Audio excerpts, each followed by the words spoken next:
Having uncontrollable power is a disaster. The blessings can be even more of a curse. Stones can be turned gold, and brutal killings can be packaged as heroic legends. Please subscribe to my channel. Today, we're not only talking about the legend of the centaurs and Augean stables, but also about the women who were brutally killed as birds. Centaurs had the torso of a horse and the upper body of a man. We told the story of Ixion in Written in the Stars, Curses, Sadder Legend. Ixion lusted after Hera, the wife of Zeus. Zeus realized Ixion's intentions and created a cloud in the shape of Hera, named Nephiel to test Ixion. Ixion and the false Hera tumbled and gave birth to Imbris and Centaurus. Centaurus mated with a magnesia mare on Mount Pelion, giving rise to a race of centaurs, also known as Hippocentaur, or the Ixionidae, literally sons of Ixion. Chiron, literally hand. He was also a centaur, but of much nobler origin. His father was Cronus, the second-generation king of the gods, and also the father of Zeus. His mother was Philyra, one of the Oceanids. While Cronus was cheating with Philyra, Cronus's wife Rhea broke in, whereupon Cronus transformed himself into a Pegasus, grabbed Philyra, flew to Mount Pelion, and then mated. That resulted in the birth of the centaur-shaped Chiron. Seeing that she had given birth to such a monster, Philyra abandoned Chiron.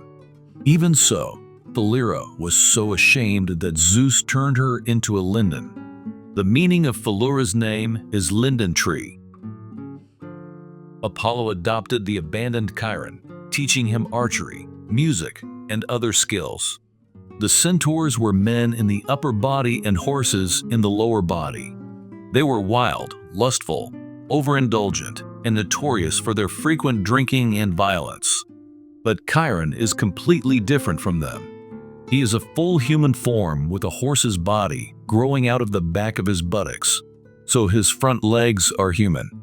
Because of his noble birth, Chiron has an immortal life. He is known for his intelligence, civilization, and kindness.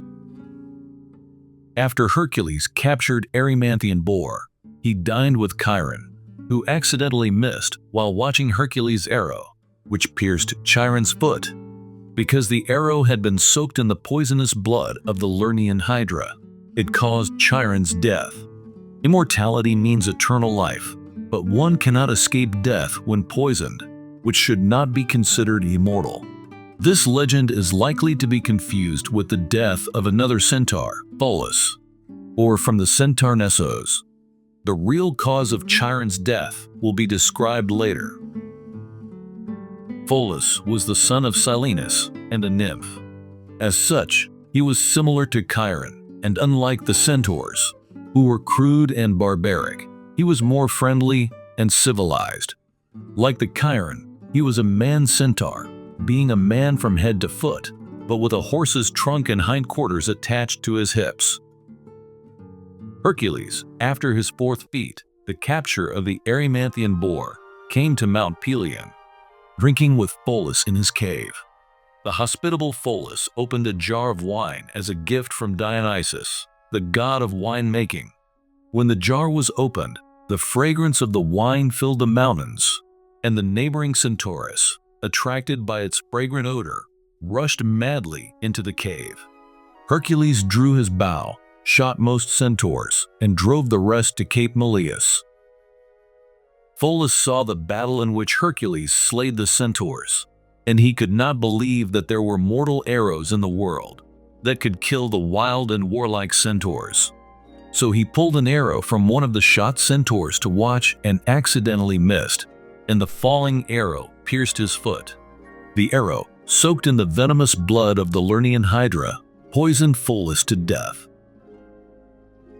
Augeas was the king of Elis. There are many theories as to who his father was.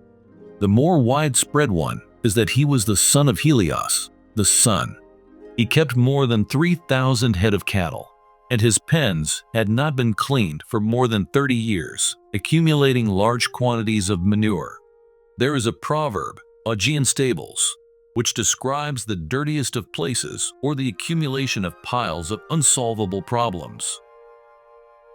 In 1255 BC, Eurystheus sent Hercules a fifth task to clean Augean stables.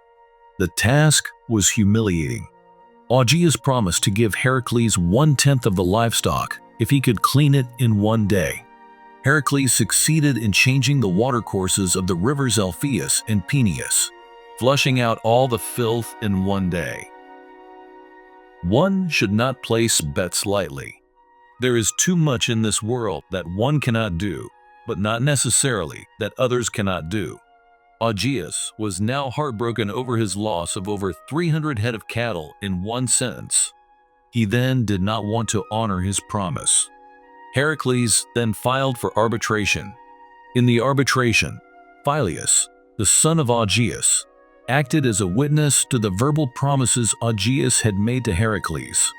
King Augeas angrily exiled his son Phyleus and sentenced Heracles to exile. During his exile, Phyleus led a group of Epeans to the island of Dulichium. It was on that island that his son, Mgesphilides, was born. Mgesphilides was also one of Helen's suitors. At the time of the Trojan War, he led 40 or 60 ships from Dulichium in the war. Heracles later returned to Elis, killed Augeas and his other sons, and gave the kingdom to Phyleus. As in this task, Heracles was paid. Therefore, Eurystheus argued that this feat could not be counted among the 10 tasks. Heracles needed to kill the Stymphalian birds as a substitute. The Stymphalian birds were pets of Artemis or were raised by Ares, the god of war, and lived in the swamps of Arcadia. They had bronze beaks and sharp metal feathers, fed on humans, and excreted poisonous feces. The second-ad Greek traveler and geographer Pausanias recorded these birds in his famous work Description of Greece. These fly against those who come to hunt them, wounding and killing them with their beaks. All armor of bronze or iron that men wear is pierced by the birds. But if they weave a garment of thick cork, the beaks of the Stymphalian birds are caught in the cork garment, just as the wings of small birds stick in birdlime. These birds are of the size of a crane and are like the ibis, but their beaks are more powerful and not crooked like that of the ibis. Since the swamp can't take the weight of a man, Hercules had no way of getting close to these man-eating birds. Athena went to her old lover Hephaestus for help in making the crotalum, plural crotala. It was a kind of clapper or castanet used in religious dances by groups in ancient Greece and elsewhere, including the Corybantes. Hercules startled these birds into flight by rattling a crotalum and then shot them one by one with arrows. But some of the birds went far away and never returned to Arcadia. The birds that flew away made their home on the island of Eretus in the Euxine Sea. They later attacked the Argonauts. The more truthful the story, the more poignant it becomes. The record of the 3rd century BC Greek historian Nasias of Petrae should be closer to the historical truth. The Stymphalian birds were actually Ornis and the daughters of Stymphilus and Ornis. Stymphilus was the charioteer of Oenomaus, king of Pisa. He once helped Pelops win a race against the king by replacing the bronze pins connecting the wheels and axles of the king's chariots with fake pins made of beeswax, which resulted in the king's death. Pelops had promised Stymphilus half of the Pisa and the right to the first night of his bride Hippodameia. But after winning the tournament, Pelops kills Stymphilus. Refer to Written in the Stars, Stand, Destiny in Bad Blood for more details. Stymphilus' wife was Ornis, a name meaning bird. They had daughters who were called Stymphalides. Around 1255 BC, Heracles was passing by the home of the widowed Ornis and her daughters. When he asked for a treat of food, Ornis and her daughters, presumably without a man in their home, were unwilling to entertain him. The women's refusal led to Heracles' rage, and he killed them all. Stymphilus' women used to entertain the twins Eurytus and Tietus. The brothers were the sons of Actor or Poseidon. They were also nephews of Augeas. The brothers were born as Siamese, having only one body, 2 heads with 4 arms and 4 legs. Both brothers took part in the conquest of Pylos King Neleus. When Heracles conquered Augeas, the brothers led an ambush with their troops and those of their uncle Augeas between a narrow mountain pass in Elis and defeated Heracles, who suffered heavy losses. Hercules reorganized his troops and then killed the brothers on the outskirts of Cleone. The mother of the Siamese brothers was Molyone, so the two were also known as Molyones or Molyonidae. After the brothers were killed, Molyone demanded compensation from Eurystheus. Eurystheus denied responsibility for the misdeeds of the exiled Heracles. As an alternative, Molyone pressed the Corinthians entirely to exclude the Argive people from the Isthmian Games. When they failed in this also, Moline laid curses on her countrymen should they refuse to boycott the Isthmian festival. The curses of Moline are respected right down to the present day, and no athlete of Elis is wont to compete in the Isthmian Games. Therefore, heroes cannot act without killing. The last survivor is the greatest hero.